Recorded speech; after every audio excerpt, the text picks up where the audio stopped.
Hi, I'm Hungrybox, and you're listening to TCR. Okay, so let's start.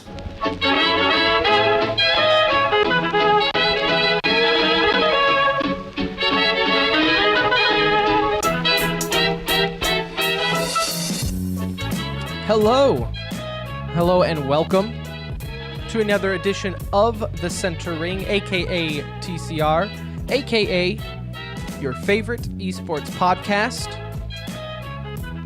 Episode 131 coming to you live, pre-recorded from an undisclosed location.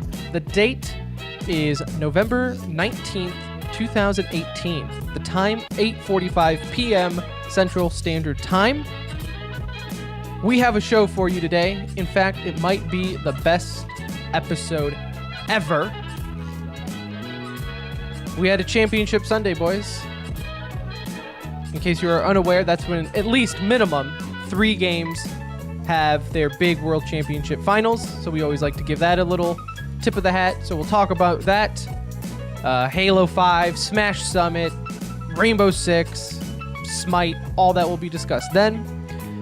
H1Z1, the Pro League started and ended just like that. We'll talk about that debacle of a league and lots of Overwatch drama to get to. We kind of teased last week with DeFran retiring, coming back. So we'll talk about that. But before we do that, let's introduce the crew. My name is Tim. Hello. We typically have a 3-man crew. Today we have a 2-man crew. Hello, Anuj. Thank you for joining. Thank you for taking the time out of your day for the listener. Do you think we'll be able to fill those shoes? I don't know. Brett likes to remind people he wears a size 13. Dude, that's like true of me almost. So, it's big shoes to fill. Hopefully, we have someone to handle Rocket League with his expert analysis. I don't know what to do without it. So, we'll see. But no Brett tonight. He Passed away. He died. Yeah, so stay hard. No, he's a novice at computer PC building. So he has our buddy TJ over at his house. And I'm assuming TJ got there around about 6 or 7 o'clock to help Brett put together his new PC. Why Brett thought he could put together a new PC in under an hour after never doing it before. This is his first time ever building a PC. He thought he would be on within the hour. Beats me, but he's not here. Go figure. So he hates the listener, and It'll be midnight before he's done calling in now. For sure. That's okay. He's off this week. He took the week off, so. Oh, nice. He'll enjoy it. Yes, indeed. Hit us up on Twitter, if you will. At the Center Ring is our handle. You can let us know how we do. Only kind thoughts, though, please. I'm gentle. Our website, tcr.gg. That's got all of our Discord links, YouTube, which is, I don't want to brag, but I've been pretty up to date on our YouTube. So I just got to put more content, right? Isn't that what they say? Content. So maybe we'll start doing more on there. I don't know what. I mean, I'm not like a creative person. This is it. I kind of shoot everything on this podcast, but we'll see. You can follow us there and join our Discord or Twitter, all that fun stuff. Alrighty, so let's get on to the show. What do you want to start with? What did we say we're starting with? Overwatch? Overwatch. There has been a lot of happening. You could call it Overdrama, if you know what I mean. There's been a lot happening with Overwatch lately, down to the casual scene at this point now on Twitch, and pros being outspoken and everything there. So I do want to kind of just dedicate a segment to that. I'll start with this first and foremost. Toronto Esports, which has always been known as a, they're in the Contender League. They've always been kind of known as a very outspoken organization. You can see on their Twitter, 99% sure their owner also runs their Twitter because there's like zero filter on that thing. But they were just told that they had to change their name. And with that said, F y'all, we're taking our ball and going home, dropping out of Overwatch completely, abandoning their Contender League team, which I'm pretty sure Boston Uprising is still keeping the players, so they'll find a new home for them for the Contender League. But the reason I wanted to bring this up is because I kind of side with Toronto Esports on this. I don't know if you know the full story, Anuj, but essentially what happened is Toronto Defiant, the new Toronto team for Overwatch League, ended up buying or paying, however that works, for exclusive naming rights to have Toronto in your esports name. I guess in Overwatch, whatever the wording is, right? What if it was Toronto's Contenders team? They could have still named it like the new Toronto Uprising or whatever, right? If they had the Toronto Contenders team as well, would they be able to keep that name because it's under the same org? Yes, but Toronto Esports was, I believe, partnered with Boston to be in contender. the Crouch family, yeah, right. So you had issues there. I think it's kind of a dirty move, right? To be they were there first. It is, but this is all about money, right? Like if they're willing to pay for the naming rights, and there's nothing stopping them from doing it because it's obviously run by Blizzard and Overwatch, and so if they allow them to do it, then it is what it is. Like they're paying the money for it right now.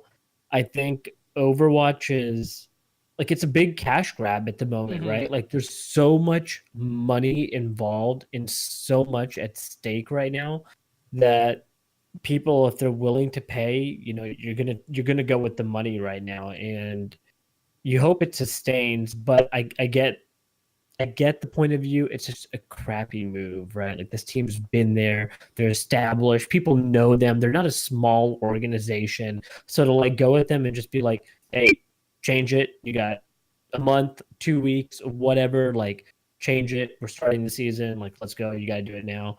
I mean, I get them holding their stance. It does suck though because they are also losing.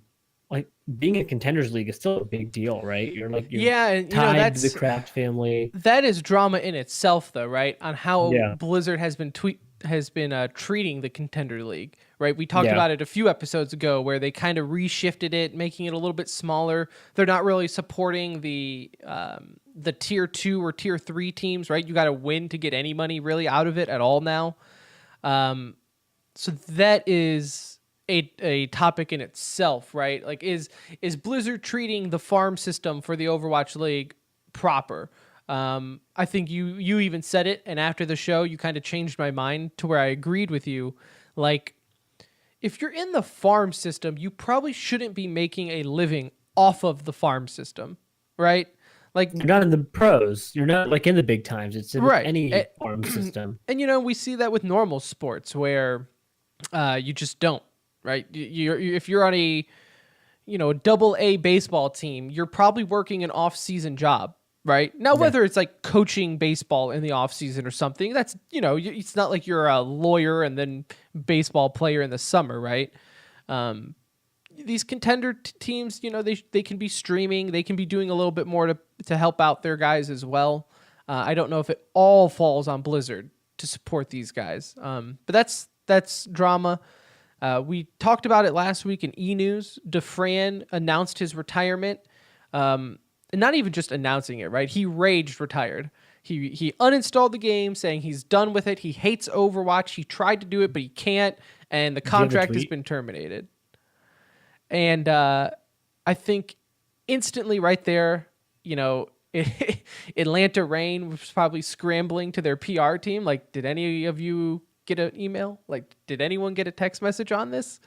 And then it was just like a couple hours later, Defran tweeted out again saying, "Oh, never mind. We were just kidding. I'm sorry. I'm gonna continue playing, and I'm gonna adjust the way I do things."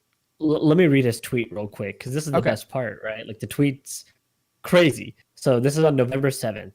The end. I hate the game. Thought I could love it again and have passion, but it's impossible. I always end up soft throwing. Contract ended. Overwatch uninstalled. McDonald's, here I come. For real though, thanks for everything you have given me, Overwatch community. Then, November 8th, the following day. Still in Atlanta Reign. Didn't quit like I said. I messed up. Don't know what to say except sorry to the community, my fans, and Atlanta. It wasn't debate. Sometimes I have these days and make dumb mistakes. Going forward, I'm going to stream less and focus on making myself and my team better. Damn. Is that Talk about worth two it? different days. Is that worth it? We have seen this before where, like with XQC, right? How long did the Fuel put up with XQC before they finally said, you know what? We're done. We tried it. We're done. Is Dufran going to be XQC 2.0?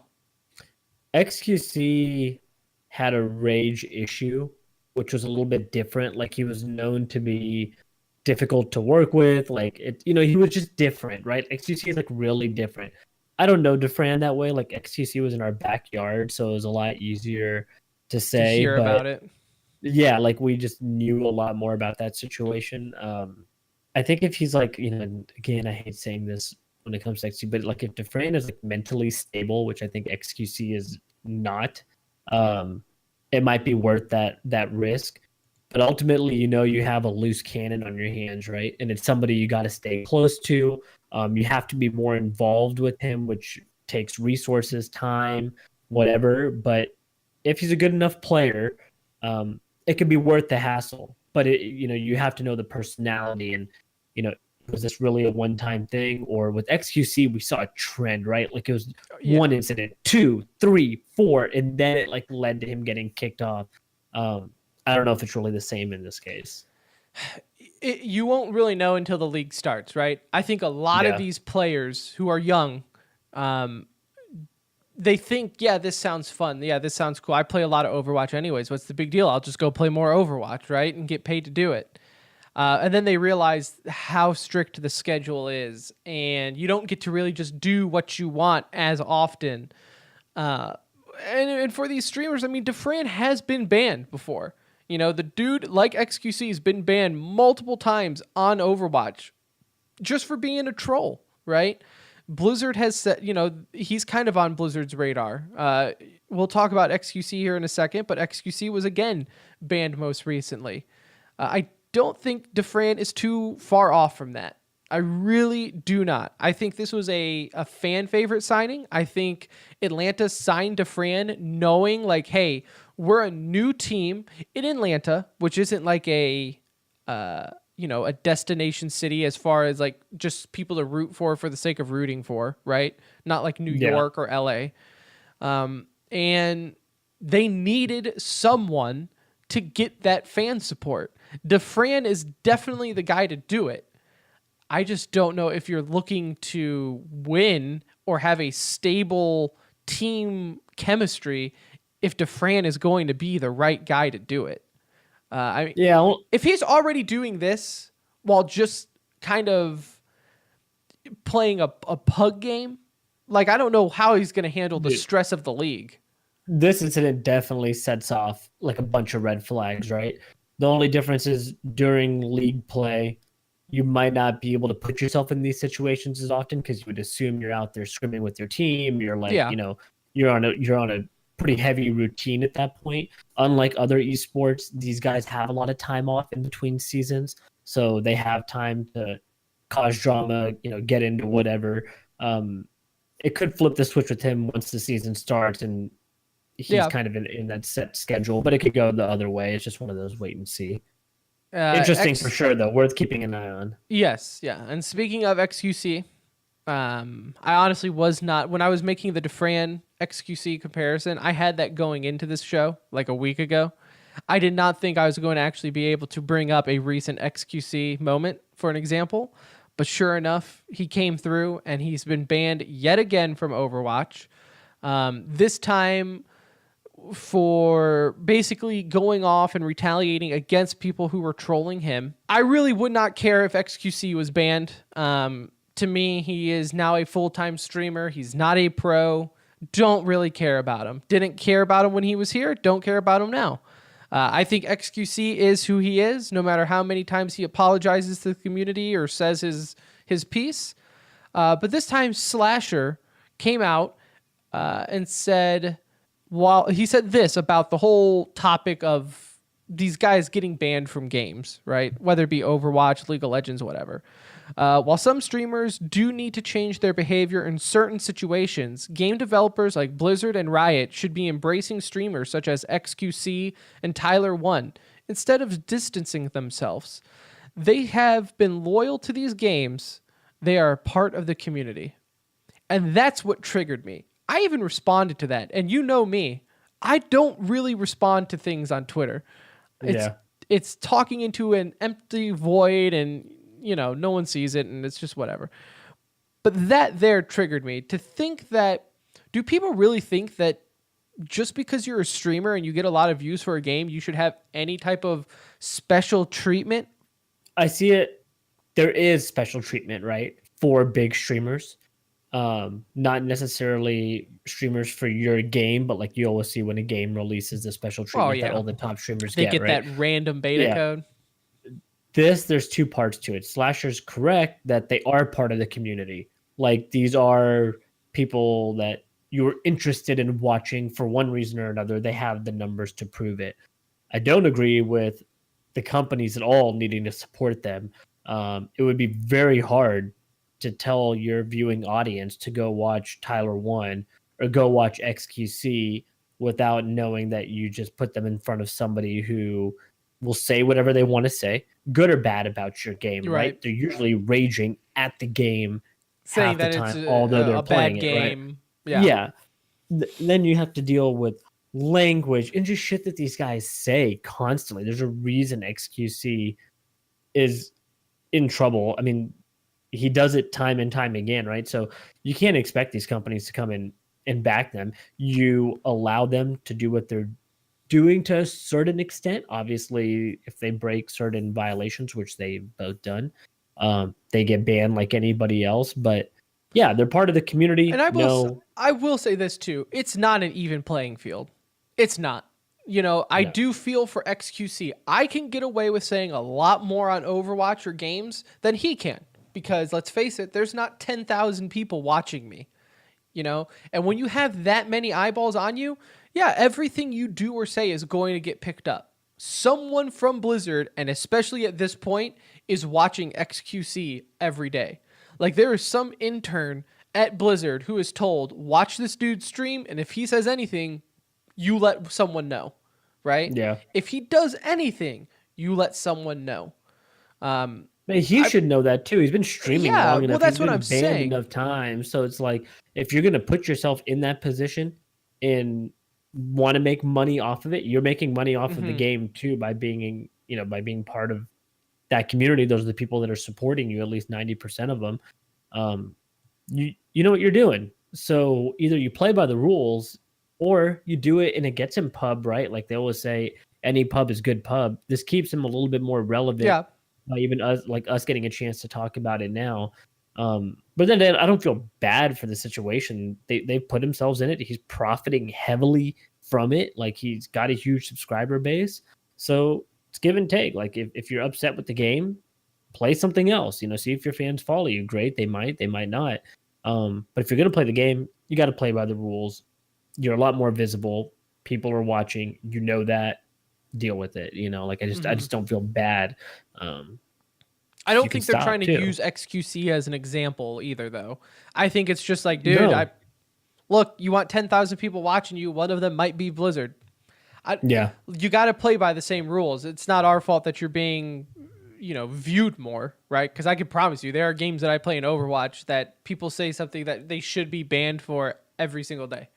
Look, if you're intentionally throwing a game and you get banned for it, like, I would hope that happens. I wish that happened in games more. I wish Counter-Strike or Overwatch, like, if somebody gets pissed off, you pick their character, or in Counter-Strike, you take somebody's spot. Like, they just quit the rest of the game. They go scout deagle and pray to God that works or something, So I think it's good that they do it, because he does have 10,000 eyes on him. If they see him getting banned, they're probably less likely to go and do that same thing in game. If he doesn't get banned, what are they going to do? They rage, think it's funny. Possibly you have more people, doing it that weren't before. Not to say it sways people, but you just don't want to set that example. True.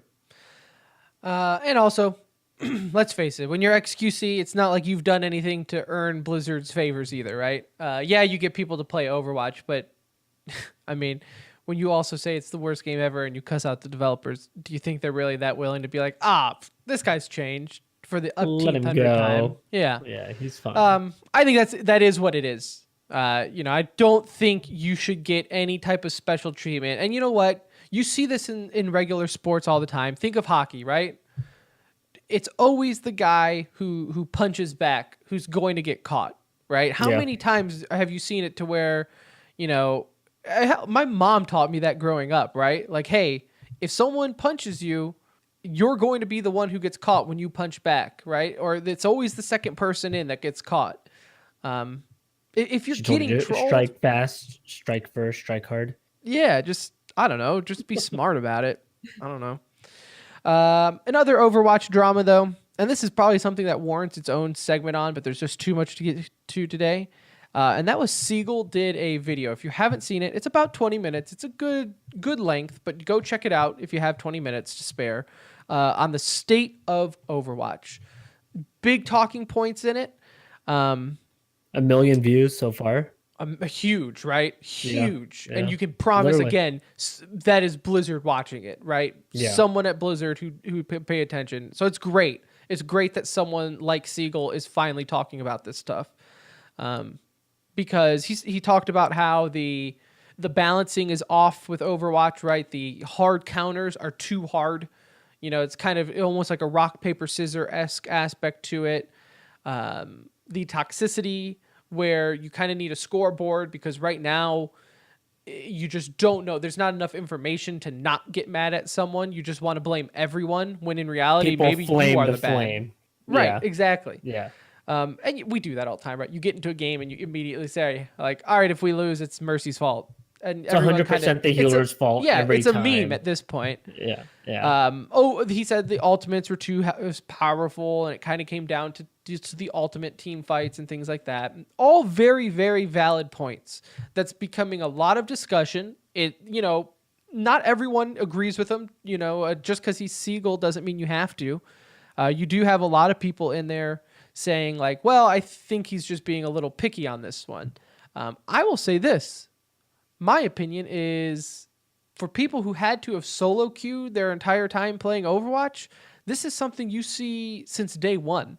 I think Siegel's just now seeing this because he's not constantly in a pro scrim or playing with other pros. He is doing the random matches more often than not. And so now he finally gets to see, damn, is this what it's like when you don't have like 5 other pros scrimming with you, knowing what they're doing? Yeah. And when you're playing against other pros too, like Yeah. you get it. You're playing the game at a whole different level, playing it properly.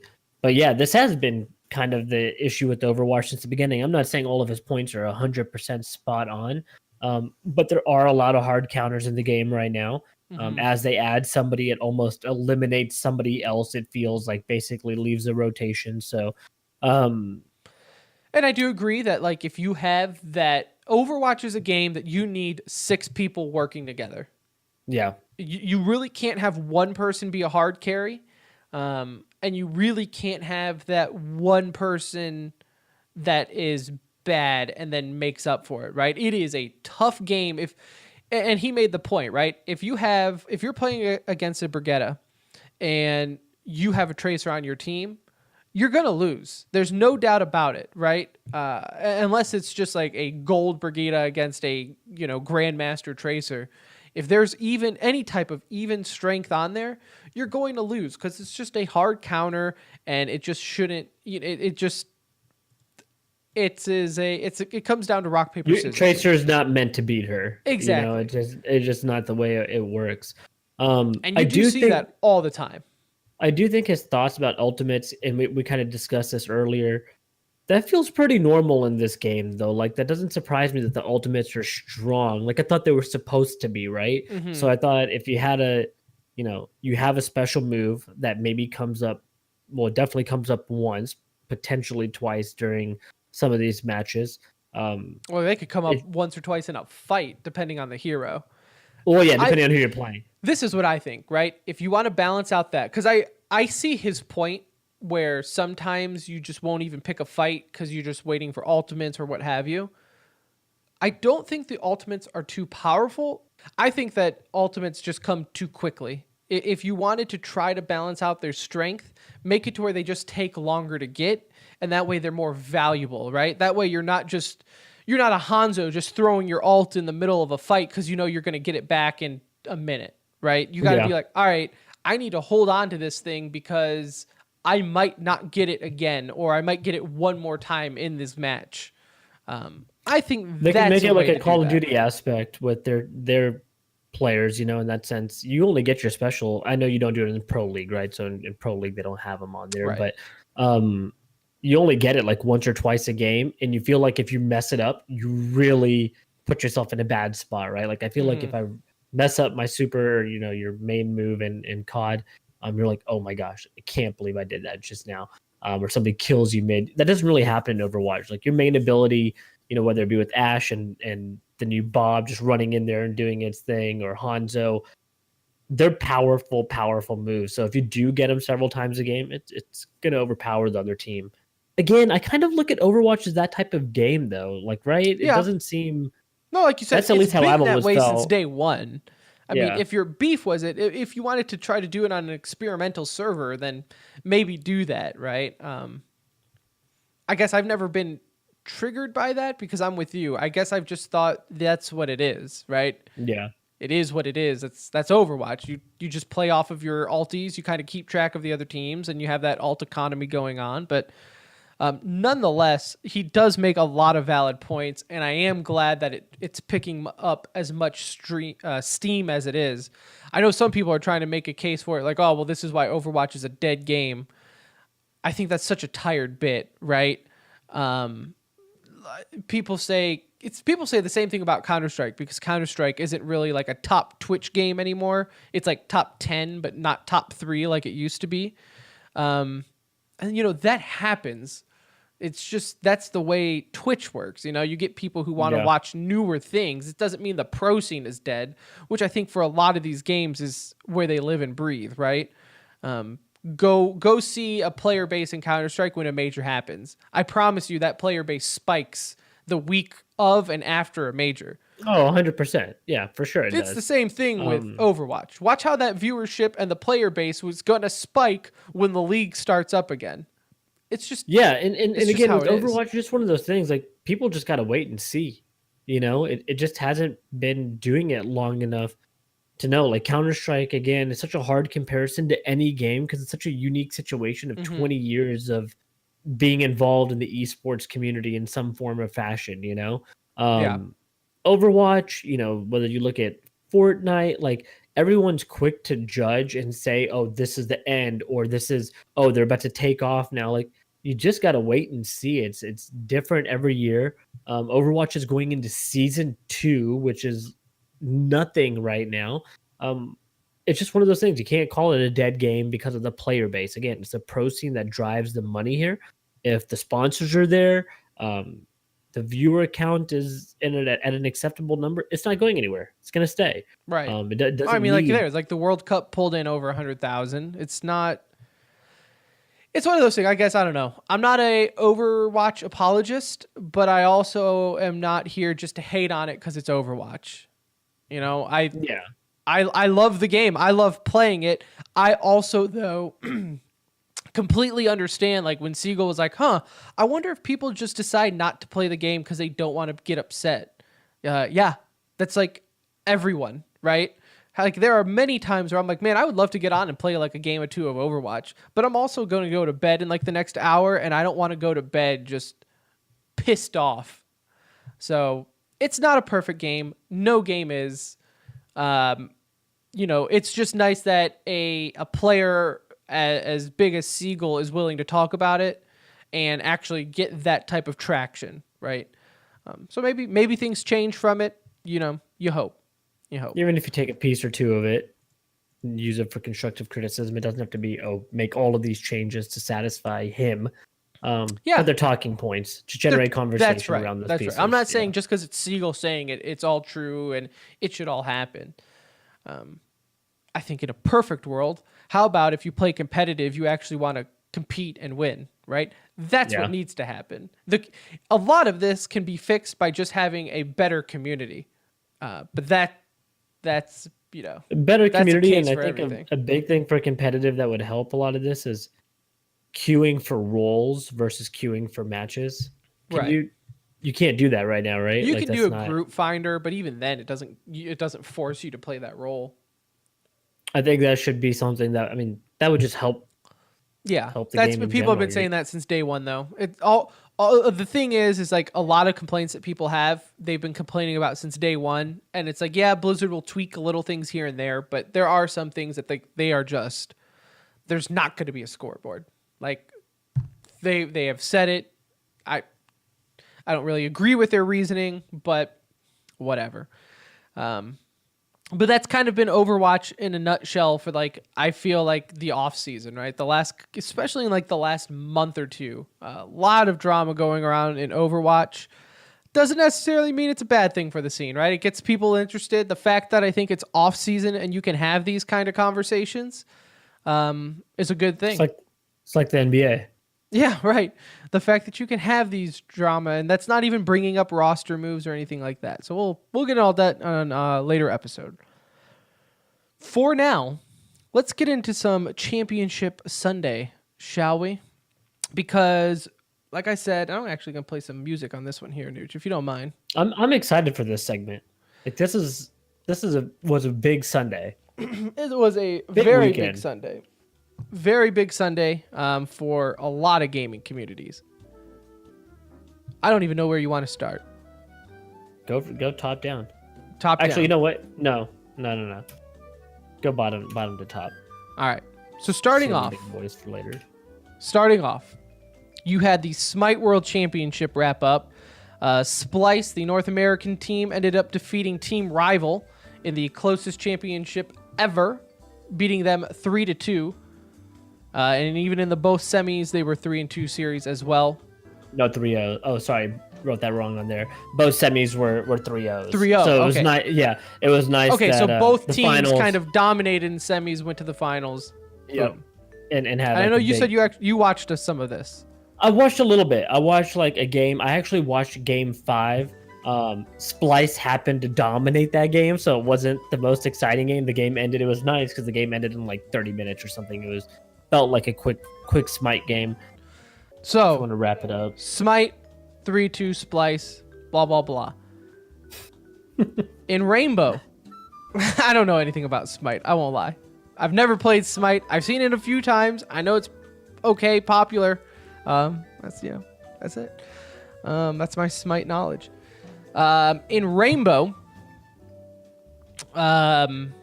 you had their Pro League Season 8 finals wrap up in Brazil. By the way, excellent crowd. Very proud of Brazil. They really made that look like a... I guess I wasn't sure if Rainbow was that popular in Brazil, but I guess it is because that crowd was really into it. Too bad the finals was kind of lame. You had G2, the European side of G2 ended up defeating FaZe, which is a Brazilian team, right? And FaZe really, they're good, but they weren't as much of a favorite going into the event. So the fact that they made it to the finals was pretty huge on their part. At least I wasn't expecting them to get to the finals. They were definitely on the easier side of the bracket. Something that was huge on their side, though, was when Noringo, the Japanese team, Anuj, Japanese. Did you know they had a Rainbow Six team? No, which team is it? No, I'm gonna mispronounce. I say Noringo.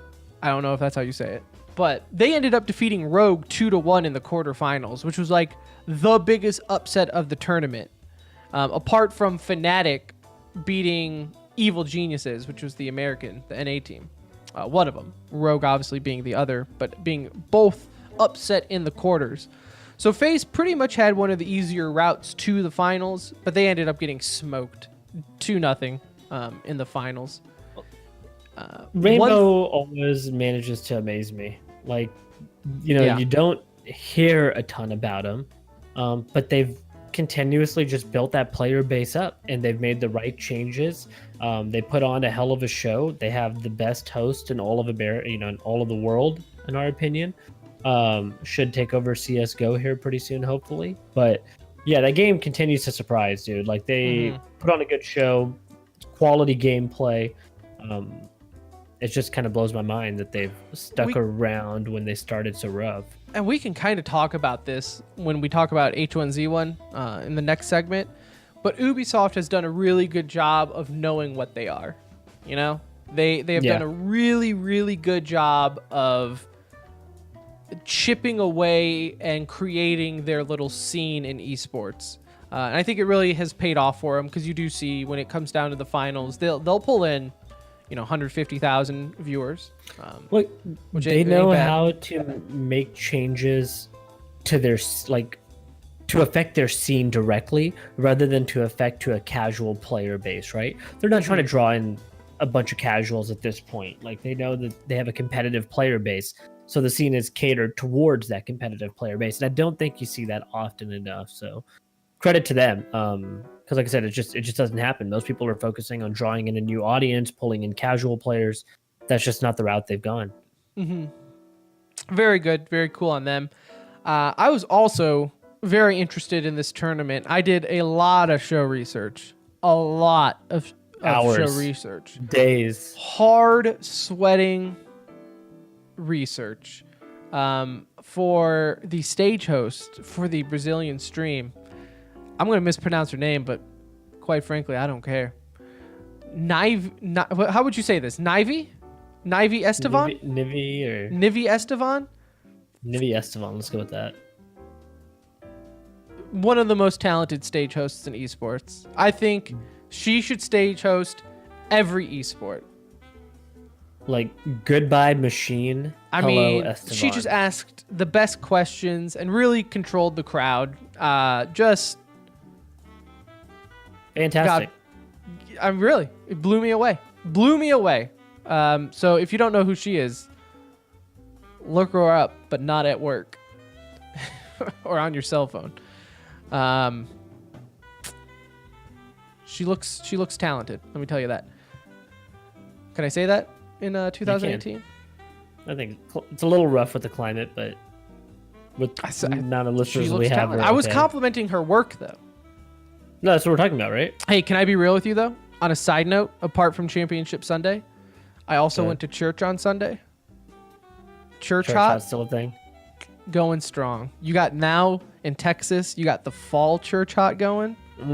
Those Uggs come out, leggings possibly. The long sweater dress shirt thing. Those long sweaters, dude. Those do it church for me. hot is in full swing. It's like a half shoulder a little bit too sometimes, you know? Yep. Oh, Lord. For new listeners, if you don't know what church hot is, it's this phenomenon that when you go to church, for some reason, women get really dressed up and they're just better looking, which is just normally not what you would get from church. But look, if you spot it, tag it. Hey, man, let us know on Twitter. #ChurchHot. We appreciate it. In other Championship Sunday news, the best tournament in esports happened. Smash Summit 7. I don't know. This won't be the last Melee Summit by any means. They did announce Smash Summit 8. It's called Ultimate Smash. Or the Ultimate Summit. It's for Ultimate. It's for Ultimate. But are they also going to have Melee there? Ooh, you know what? Like, my guess would be no, but I didn't see that when I read about it. I know. I don't think it was mentioned. My take would be no. I think it'd be a bad move to have both of them there. You start drawing. I don't think so either. Right. So, I agree. But that's gonna be awesome. I'm so looking forward. According to that, Border, one of our listeners who's watching us on Twitch says they are two separate summits: a Ultimate and a Melee. So that's good. I think that's great. And I think it's great that they're doing it early and not waiting too long. Agreed. You got to catch that hype train, man. You know what they need? It's not even catching the hype train when it comes to Super Smash Brothers for a new one. It's you need to capitalize on it before the community turns on it, because we don't know yet if this is going to be a good Smash, right? Everything points to it. I've heard a lot of the pros say it plays really well. But you really just don't know until the community plays out. it. Yeah. Because let's face it, I love Smash, but their community is so hateful against one another, right? Like Melee refuses to accept a new one, and the new ones refuse to accept Melee, and they really don't allow either game to really expand. But hopefully Ultimate will be that bridge that the community needs, and these pros will just play in both, and then we can move on. Do a little plug for our TCR, like little baby plug, little intro to the TCR Summit. Just a little baby plug. A little something. I don't know the date yet. Maybe the last weekend of the year. TCR is officially hosting their own professional amateur Smash Ultimate tournament. It will be live on Twitch. So follow us, twitch.tv/thecenterring. For more details, also follow us on Twitter at the Center Ring. We'll let you guys know the more we figure out. It will be fun, nonetheless. It is a professional amateur, so we are professional amateurs. And it is also going to be a winners take all tournament. So the prize pool, the winner will take everything, nothing for second place. So TBD, but we're thinking 6 figures. Oh, definitely 6. Also, we need a 6-figure sponsorship. An esports tournament, unlike anything else. But actually, getting back to Smash Summit, HBox ended up defeating Leffen 3-1 in the finals. Mango ended up taking third place after losing to Leffen after the comeback. Mango was playing out of his mind this tournament. It's a real shame. I think HBox triggers Mango. I mean, obviously he does, right? It's been very on record that Mango does not like HBox for good reasons. But I think he gets in his head too much. This whole tournament, Mango looked very composed. He wasn't getting upset. He went on with the punches, and he dominated Leffen the first time they played. Then he plays HBox in the winter semis, lost, or I guess the winners. How does that work? The one before the grand finals, right? The losers finals. Or the winners finals. You get what I'm saying. Yeah. I don't know how double elimination bracket works, but you get what I mean. He lost in the winners semis, then won in the losers finals, and then lost to Hungrybox again, right? No. Lost to Leffen in the losers finals. Oh, in the losers finals. Yeah, that's right. So my point is, HBox gets under Mango's skin, and he doesn't know how to. Okay, I guess he lost in the winners finals, is what it's called. The winners finals, and then he lost in losers finals. I guess if you win winners finals, you go to. It's a double elimination tournament. You get what I mean. So the whole point is HBox is a bitch. He gets under Mango's skin, and then it throws off Mango every time. I don't necessarily. HBox gets under everyone's skins. I actually have some audio to play for you, Anuj, and the listener. This is from after the tournament. HBox wins, and he goes and sits with the desk, and he kind of talks to everyone, right? If you are familiar with HBox, and I know you are, Anuj, just from me talking about him, he is, bar none, one of the more dramatic Smash players out there. And I've gone both ways with him, right? I used to despise him, and then he ended up winning Evo. I believe it was Evo, and he starts breaking down on stage crying, and I'm like, damn it, dude. Respect, right? Like, I can see how much this means to him. For all the trash he has taken from the community, I gotta respect HBox. And now I'm back to HBox. The dude is a drama queen. This is him first talking with the I guess the desk, if you want to call it, at Summit about being number one. You don't want to get a win. You don't want to get a rank 1 for there to be dispute. If you're going to be the best player, you need to beat everyone in the roof. And I'm proud to say that I did that exactly the way that I wanted to. And I'm happy. I'm very happy. All right. I agree with that, right? You don't want there being any type of dispute with being number one. Beat the best, you are the best. And I totally agree with that logic. That is solid logic. But then just a mere minutes later, he goes and says this. Very large stigma right now. People who play certain characters in Melee, Puff and ICs especially, and there's like this giant hatred brigade against them. People like, Bananas, who made an incredible run here today, beating top 6 ranked players, just getting all sorts of hate messages and all that. But people don't realize you may be able to judge the character by one wobble, and it may look annoying, or one rest from Puff, but there's an entire system of interactions, things that you don't notice that are going on. It would be like me looking at a tennis match, me looking at a football match, and me like jeering at whatever quarterback is there, Brady or whatever. But then you're not that person. You don't know all the neurons that are firing in that moment. Yeah. So he goes on pretty much to say, look, I know there's a stigma against the character I use. Well, then right there, you just said, you don't want to be number one and have there any dispute on why you're number one. But hey, I know the character I use is kind of known to be a bitch character and kind of cheap, but I'm number one, so deal with it. And he brings up what it is. He brings up ice climbers, which his partner at this event, Bananas, used ice climbers, which I know I've gone on many rants about ice climber. And Chudat uses ice climbers, and it gets under my skin. Dude, it ruins the game. It really, really does ruin the game. And I respect the Melee community for not enforcing gentleman agreements or enforcing bans, right? Melee is one of the rare esports out there that can't get a balance update, right? It is what it is. The game has been untouched since release, because it's not online. And how many more esports or games can you say that nowadays? I really don't think any. Look, dude, like at the end of the day, you're playing a game that's like 20 years old. Okay, Right. So the game is what it is. It's like you said, this hasn't changed in forever.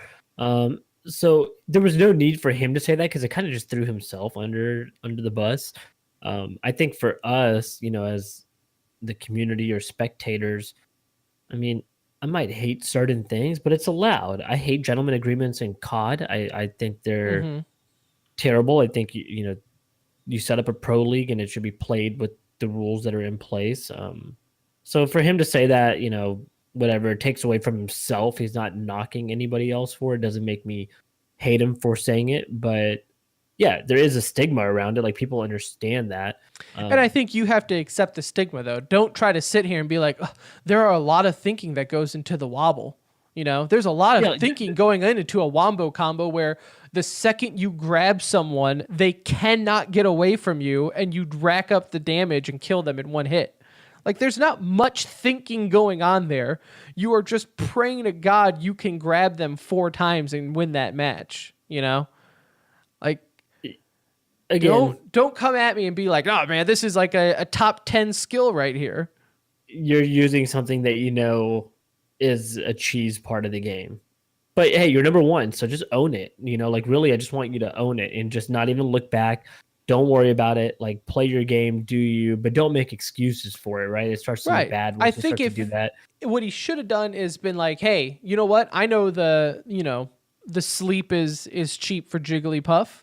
Find a way to beat me. I think it's ridiculous that there's a move that can one-shot someone when they're at 50, 60%, but obviously that's how he's made a living off of it, right? And I have mad respect for HBox in the sense of the dude, I don't know how to word it, but he went and got a job, right? He doesn't full-time play Smash anymore because it just does, the money's not there. So he does have another job outside of Smash. So the fact that he can still keep up this type of play and work another job, mad respect. But also embrace the fact that you play a cheese character, dude. You play a cheese character. I also think, though, that because there's also rumored, it's not, I guess, a rumor, but pros also say that he doesn't play with people. And I think he does it on purpose because he knows he is the only player in the Smash world that can play Puff the way he plays her. And so if he can keep her secrets to himself, then who's gonna be there to practice?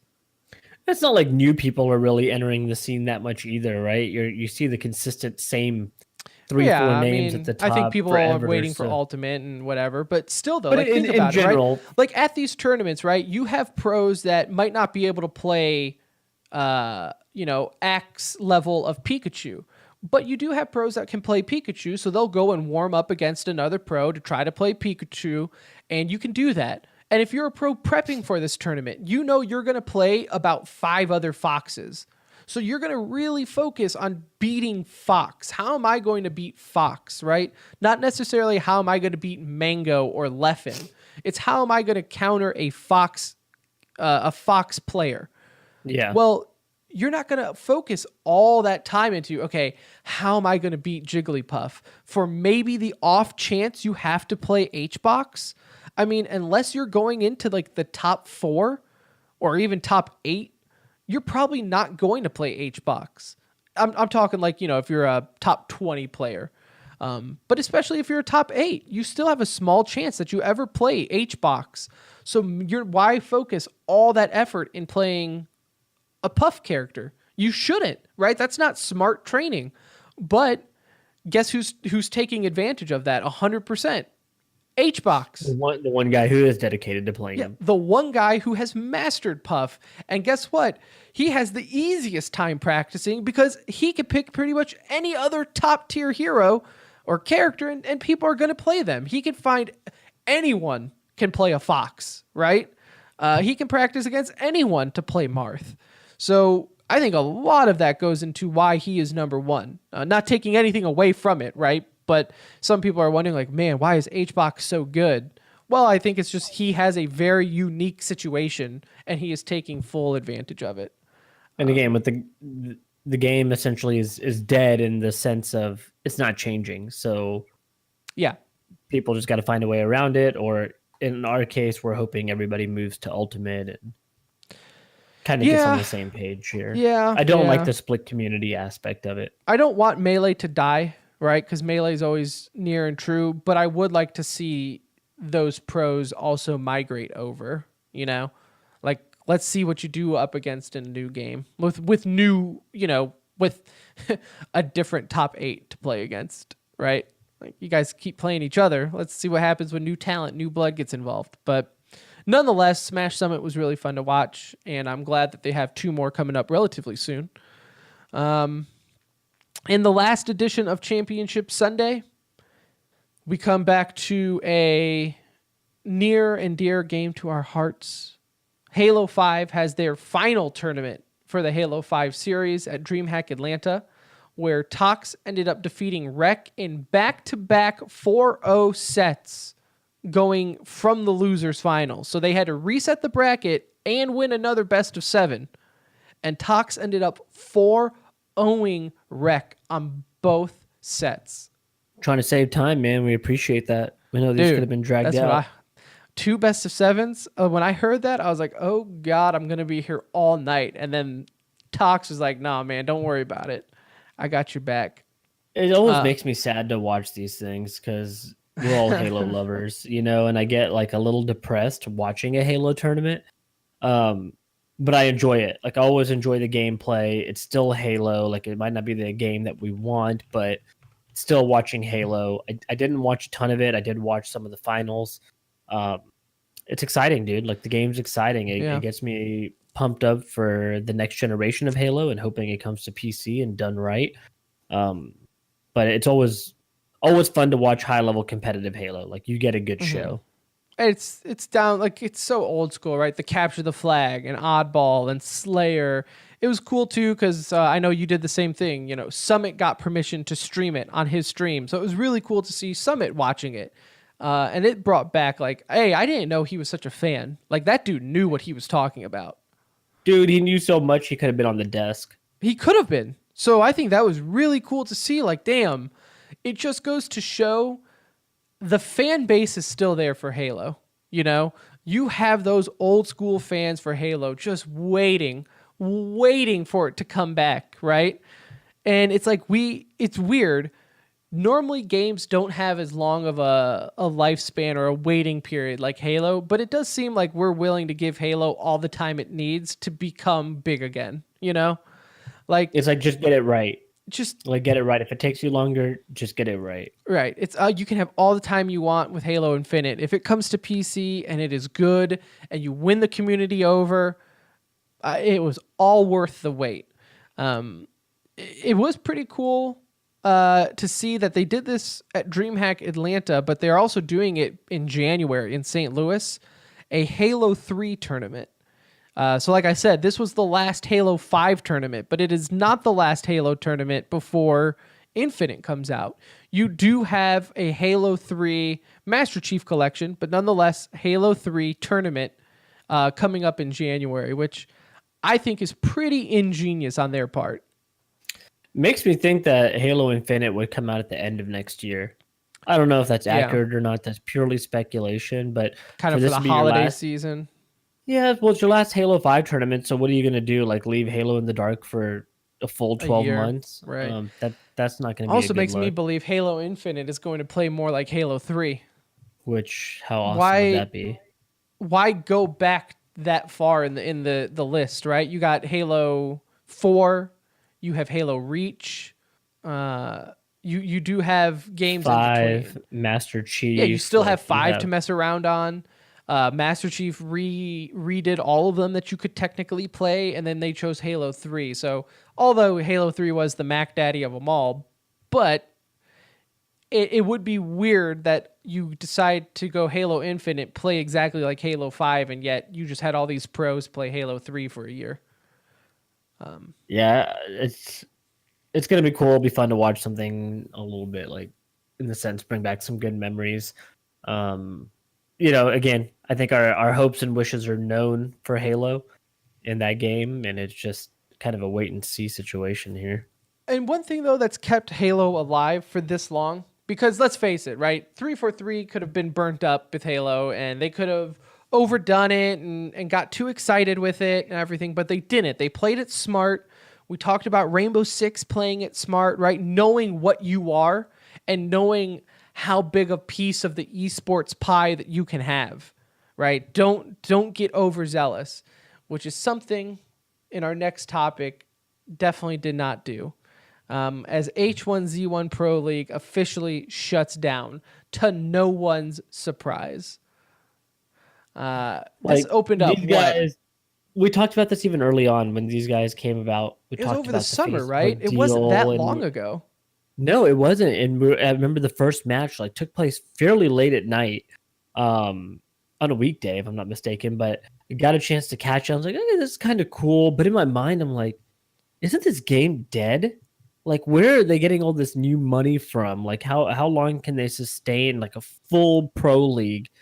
Well, guess when you mismanage it, right? not that long. I guess the answer is you don't. You don't get the money. This was remember they signed with Facebook. It was franchising teams. You had profit shares, minimum salaries for players. I mean, this promised big everything. Orgs. Really big orgs. And you're right. Big orgs that you thought. I remember when they announced it, we were like, why are these organizations getting involved with this? You had guys like Cloud9, CLG, Echo Fox, Rogue, TSM, just to name a few of the big ones, signing on to this tournament. And we were like, this doesn't make sense, right? It just didn't make sense back when they announced it. Like you just said, Anuj, the game was dying. You don't create a pro league with this many promises, right? While you're losing players. But like, it's not even that it was dying. At the point when this came out, it was basically dead. I mean, everybody had moved on to PUBG. Fortnite was like really starting to take off at that point. You had no big streamers remaining in the H1 world. So it really came out of left field. And I still remember all of us like vividly discussing that. Like, wow, this like who is gonna watch this? Like what is their target market on this one? Well, for the amount and then of you limit money. it to Facebook too. It's like, okay, that was a questionable decision. Like, I get it. Maybe if you're Counter-Strike in their situation, you already have a big audience, so maybe you take the money and The whatever. audience will follow. Yeah, but in this case, it's like, okay. And we just, like we said, knowing what you are. It's not the fact that you created a pro league. That's fine, right? You want to create a league to have the players that stick with you and be competitive, and you want that competitive scene. That makes perfect sense, right? That's what game is nowadays. Gaming is being competitive nowadays, right? If you have any type of multiplayer, I think your goal at this point is to see, maybe we can get pro teams involved on this, right? You don't have that casual multiplayer like you once did. But it came down to the money mismanagement. You brought up like streamers, and no streamer was playing this. There were reports that they spent over $1 million to have Shroud, Dr. Disrespect, and Summit, and like Tim the Tatman and some other big name streamers. Maybe not Dr. Disrespect, but big name streamers at their opening event. And there was rumors, Anuj, over $1 million it costed them to fly these guys in, to pay them, right, to be there, to basically be, the celebrities at all these events and hyping it up. And these are guys who haven't touched the game in how long, These are guys that pretty much abandoned H1Z1, and they're like, hey, take this $1 million package for us and talk about our game for us. And they only did it for that day. Like, it's not like they had any obligation to go back and stream the game, which they didn't, right? No. Like, they all came back and went to whatever other game they were in the middle of playing. And it's not like they were prepping or practicing for these, this event. It was literally just a cash grab. Let's throw some big names out there. Let's make it seem legit. The community is not that dumb, right? Like, it's not like all of a sudden these 6 big names go out to this event. It's like, hey, these guys are there. Maybe I should give this another chance. Like, no, we know it's hot. We know it's trending. Mm-hmm. These guys. What's funny is you say the community is not that dumb. I went to the H1Z1 subreddit when I saw this news come down about the league shutting down, just to see what they said, right? Like, if anyone was going to be a diehard fanboy, it would be the subreddit. And seriously, not one person on that thread was like, oh man, this is a shame. Everyone was like, yeah, no, we figured that. Like, we don't know why they did it to begin with. It was stupid. Like, no one cared. It's just, yeah. And like you said, you mentioned the happy hours and stuff like that. I don't know if we brought that up already. Reports of every Wednesday night after the matches, they would host happy hour at Caesars Casino, the Caesars Palace Casino in Vegas, for the players and staff with an open bar. Unofficial reports that this can cost anywhere from $4,000 to $7,000 a night. Like, dude, you are H1Z1. You got to know this is not what you spend your money on. You're like doing player salary money at that point. Like, that's like a month or two for, depending on the player's salary that you're throwing away every Wednesday on a happy hour when your game's already struggling. I think this was one where, like, the org saw all the promises, and keep in mind this was right after or in the middle of Overwatch League Season 1, where that was franchised with player salaries and profit share. And I think the orgs got a little excited, right? I think I think H1Z1 hit all the catchphrases that gets people its attention. And the orgs were like, hell yeah, we don't want to miss out. Let's do this. And then it just backfired. Now they're not getting paid. Apparently it's like hundreds of thousands of dollars in debts to some of these organizations on what was promised. And honestly, I don't see how, with where the game is currently at, like, they're going to get that money back. They're not. So I would hate to I would love to say that I'm surprised, but I'm really not, because we all said it as soon as this was announced on the show that this was doomed to fail from the get-go.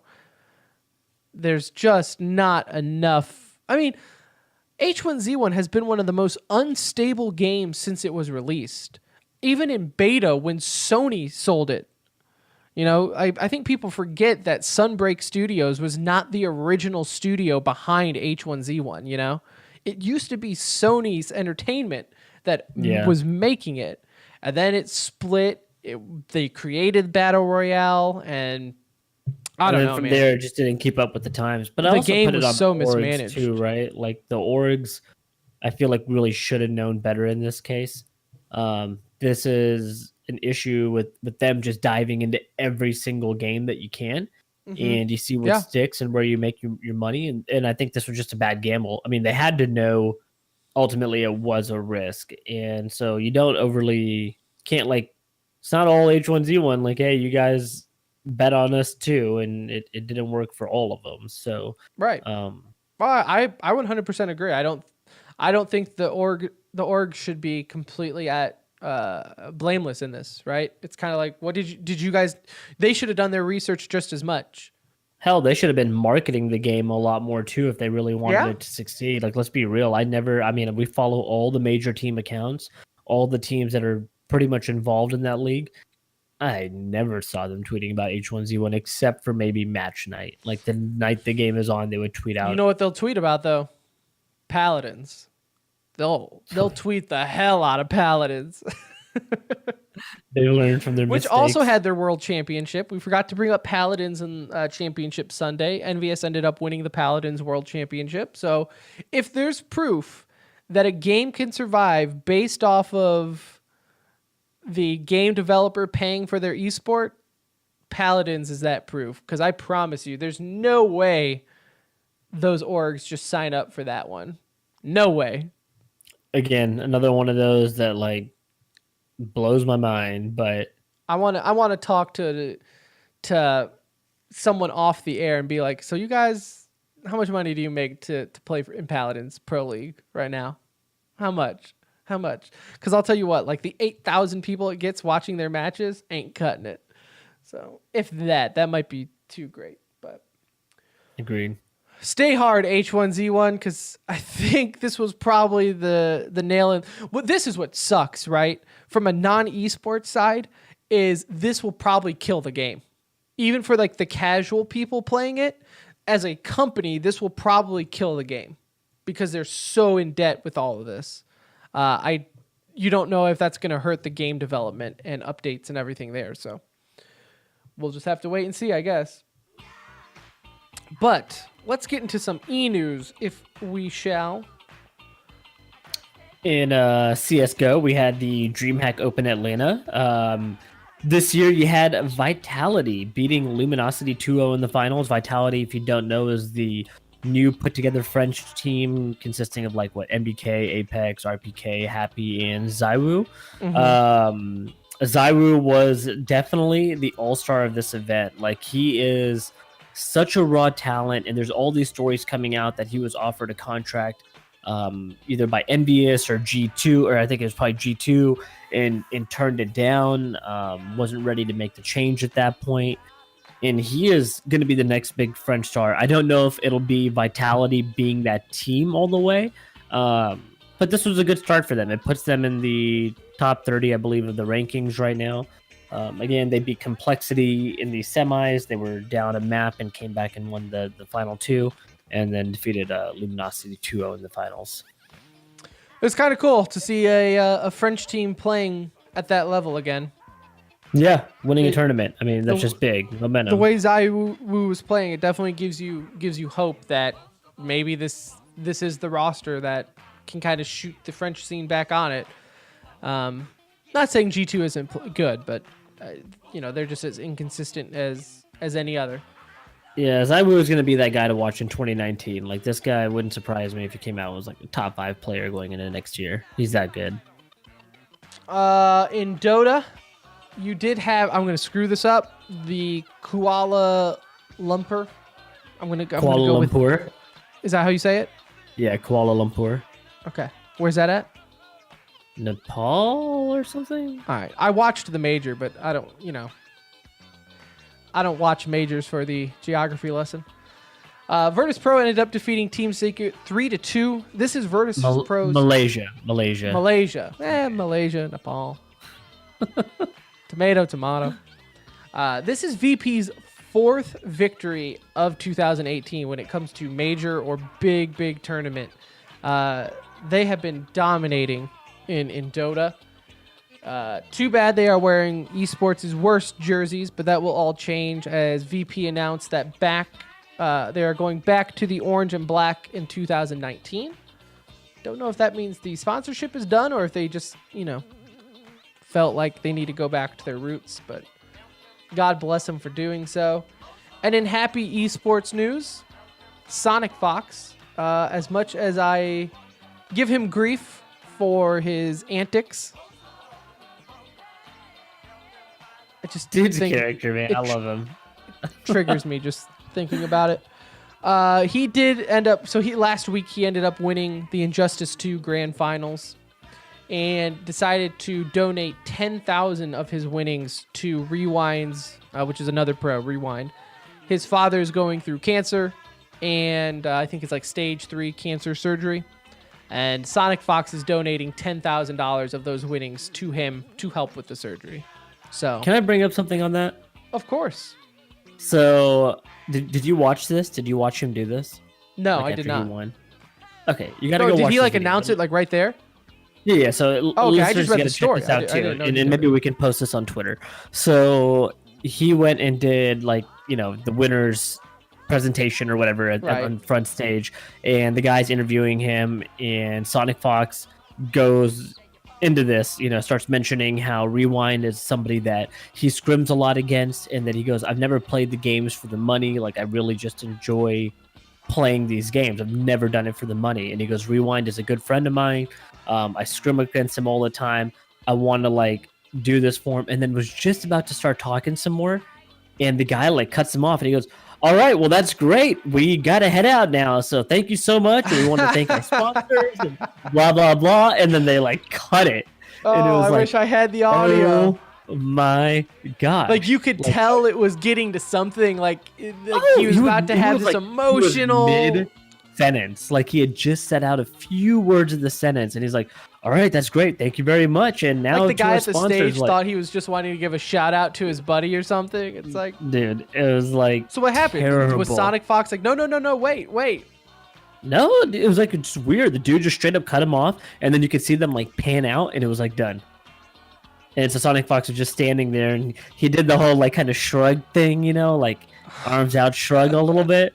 And it was oh my gosh, this dude was doing one of the most gracious acts you can do to help out somebody else going through, such a terrible situation. Shepherd hook off left stage, just straight cut off. I was oh my gosh. So we'll post a video on our Twitter. I have to go and watch that then. I can't believe I missed that then. I don't know, man. Sometimes people can be so oblivious. I know what that was. That was some producer telling the dude in the ear, the stage host, okay, gotta go, wrap it up, right? But at the same time, bro, you're streaming live. You don't act like you're on some strict timetable or something. You gotta hit your own channel that you're on, dude. It's your own championship, dude. Your own championship. You don't cut off the winner's speech, especially it's not like he's filibustering, he's about to do something clearly. Oh man, it's terrible. That's awesome. That is awesome. I have to go watch that. So yeah, we'll tweet that at the Center Ring.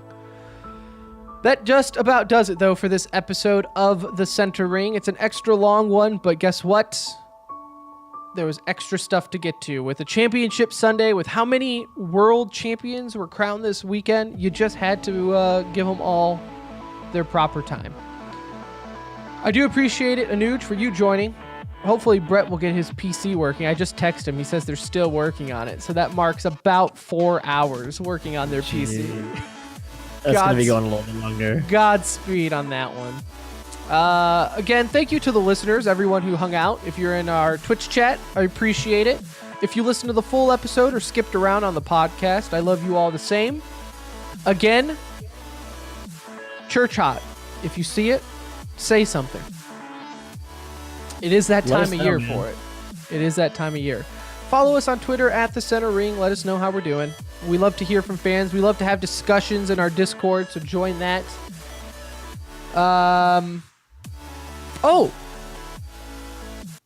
stop the music. I forgot something very important. This is Thanksgiving week. So our stream, I think I'm going to try streaming tomorrow and Wednesday because obviously I don't know if I'm going to be able to stream Thursday. That might be difficult to swing with the misses, being that it's a holiday. But we'll try to work on that. Also, this weekend, there is a tournament. It's called ECS. It's this little thing. I don't know. It's not that big a deal. But if you wanted to watch it, we might bring it up next week. I don't know. Is that even an important tournament, Anuj? Who EC? ECs? ESC? ESC, I think. ESC, yeah, that's right. Okay, so it's this Counter-Strike tournament in Arlington, Texas. We're like 15 minutes. We're like 15 minutes from the arena. It's like the first esports arena. It's a big deal.